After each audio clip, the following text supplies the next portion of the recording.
Cher ami internaute, bonjour. Suite à la demande de mes amis algériens et autres, notamment marocains, tunisiens et français, donc j'ai pensé utile de monter cette vidéo dont l'objectif principal est la contribution à la sensibilisation de la société civile, notamment algérienne, vis-à-vis de ce type d'exploitation d'hydrocarbures qui est le gaz de schiste. Alors, c'est quoi le gaz de schiste? C'est quoi le schiste? Et pourquoi il est dit non conventionnel, donc peu courant et non recommandé?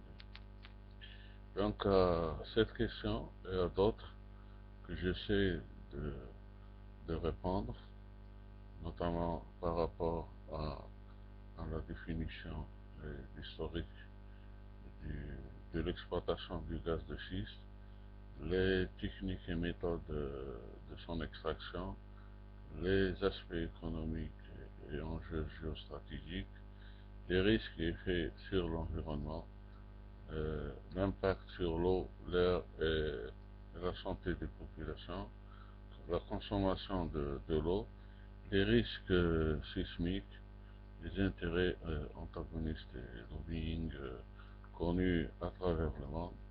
Et enfin, on termine avec la question, est-ce que l'Algérie est-elle obligée de recourir à ce type d'énergie? Donc, par rapport à la première question, définition et historique du gaz de schiste et de l'exploitation du gaz de schiste, donc, au point de vue définition, euh, le gaz de schiste, donc, c'est un gaz naturel, bien évidemment, qui a été formé et piégé dans la même roche, dite roche-mère. Donc, en comparaison avec le gaz dit conventionnel, qui se forme dans une roche-mère, mais qui par la suite fuit et migre vers une autre roche, dite magazine ou roche-piège, dont l'extraction est facile et ne demande que des techniques classiques, c'est-à-dire des forages verticaux. Alors que le gaz de schiste, il est piégé dans la roche même, hein, il s'agit d'une roche un peu particulière. C'est une roche feuilletée à port, ça se trouve très très mince, qu'on appelle les schistes, bien en anglais shale. Donc, c'est pour cette raison qu'il faut éclater la roche mère pour évacuer le gaz qui est compris dedans. Donc, avant d'aborder les techniques d'extraction, il serait utile de brosser un peu l'histoire de l'exploitation de gaz de schiste où vers la fin des années 40, 48-49, qu'au Canada et aux États-Unis, qu'on a commencé à s'intéresser à ce type d'énergie, d'hydrocarbures. Une dizaine d'années plus tard, que s'est développée la, la technique de fracturation hydraulique qui consiste donc à l'injection un mélange où le grand pourcentage est constitué par l'eau, donc à 95% c'est de l'eau, donc de grandes quantités d'eau, on a à peu près 20 000 mètres cubes pour chaque forage. Le, la deuxième partie, ou bien le deuxième constituant, c'est du sable, hein, dans la granulométrie fine, qui constitue donc 4,5%. Le reste, c'est-à-dire 0,5%, est constitué par des produits chimiques qu'on appelle les additifs, dont le nombre avoisine les 700 produits. Sur les 700, on a une trentaine de produits qui sont cancérigènes. On citait le benzène, l'oxygène, etc. Donc l'injection de ce mélange, bon, tout d'abord sur un forage vertical, ensuite horizontal, permet de créer des fissures et des fractures au sein même de la roche-mère qui contient le gaz. Et donc, suivant ce procédé, on arrive à récupérer le gaz compris dans la roche-mère au niveau de la surface. Bien entendu, ce sont des motivations d'ordre économique donc, qui ont poussé les États-Unis,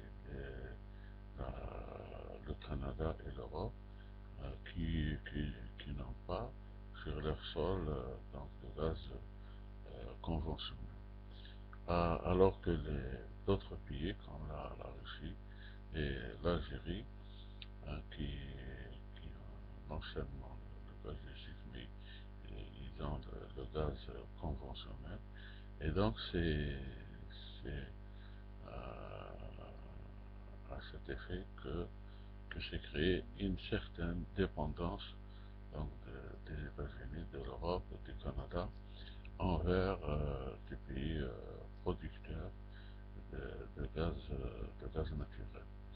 Et pour cette raison, les pays en question, donc les États-Unis et autres, qui n'ont pas de gaz naturel, conventionnel, se sont employés à développer le gaz de schiste afin d'assurer cette indépendance vis-à-vis des pays comme la Russie et l'Algérie.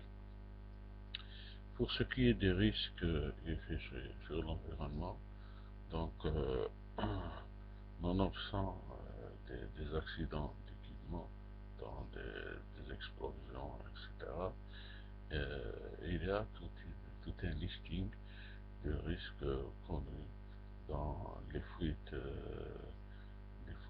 d'eau usée, les fuites de gaz, les émanations de gaz à effet de serre dans le CH4, donc qui accentue le réchauffement climatique, et par rapport à notre Sahara qui est déjà aride, donc ça va augmenter encore beaucoup plus la température moyenne. Les, les dangers aussi se répercutent au niveau de la montée de ce qu'on appelle des bactéries qui vivaient depuis des centaines de milliers d'années, enfouies au niveau des profondeurs de l'eau de 3000 mètres, c'est-à-dire là où il y a les schistes siluriens qui contiennent le gaz. Donc ce sont des bactéries immortelles. Une fois à la surface, elles deviennent très nocives et très vulnérables à la santé et à la vie des populations. Donc bien d'autres risques sont également enregistrés, et dans notamment les effets sur l'eau, hein, par exemple notre Sahara qui regorge de ressources d'eau profondes, hein, qu'on appelle l'Albien inférieur, l'Albien supérieur, qui constitue donc des nappes phréatiques très, très intéressantes qu'on se partage avec la Tunisie et la Libye. Donc, lors du forage, il est très, très difficile d'assurer une cimentation complète et donc d'une sécurité complète afin d'éviter la contamination de l'eau. Donc il suffit qu'il y ait une petite goutte pour que toute la nappe soit contaminée. Par rapport à la santé des populations, États-Unis que suite à ce phénomène de contamination, donc bien de cancers se sont développés et il y a beaucoup de décès suite à cette contamination et émanation de gaz. Alors, la consommation d'eau, comme je l'ai dit tout à l'heure, chaque forage d'exploitation de schiste consomme à peu près l'équivalent d'une dizaine de piscines olympiques, de l'ordre de 20 000 mètres cubes. Les risques sismiques qui sont dus à la fracturation hydraulique, euh, on a enregistré des séismes à peu près permanents et réguliers et une magnitude moyenne de l'ordre de 4,5 à 5 degrés sur l'échelle Richter. Donc ce qui fait comme conséquent un sous-sol continuellement instable. Point de vue intérêt antagoniste, donc on enregistre bien une certaine lutte entre les tresses des sociétés pétrolières qui produisent ce gaz à effet de serre et qui ne recherchent derrière ça que des rentes financières.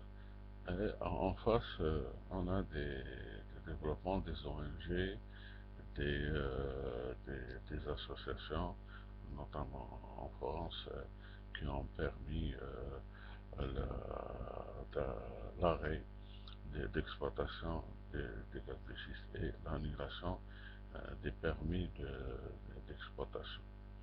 Alors, pour terminer, l'Algérie est-elle obligée de recourir à ce type d'hydrocarbures, qui est le gaz de schiste? La réponse est toute simple. Bien entendu, non, du moment qu'on n'a pas encore exploré la totalité du territoire de notre Sahara, donc ce qui veut dire qu'il y a bien des zones qui puissent regorger d'hydrocarbures, donc pétrole et gaz de schiste. On a aussi d'autres possibilités fort intéressantes par rapport à ce qu'on appelle le pétrole, de l'après-pétrole au niveau du littoral et les hydrocarbures qui se trouvent au niveau de la mer qui sont dites offshore. Donc, en plus de ces énergies fossiles, il y a aussi des possibilités de développer d'autres énergies plus saines et moins polluantes, comme les énergies euh, renouvelables, pardon, qui se constituent en énergie solaire, énergie éolienne, énergie géothermique, énergie hydraulique, etc. Donc, comme tout un chacun le sait, on a déjà en, en marche un projet gigantesque qui est le Desertec et qui permet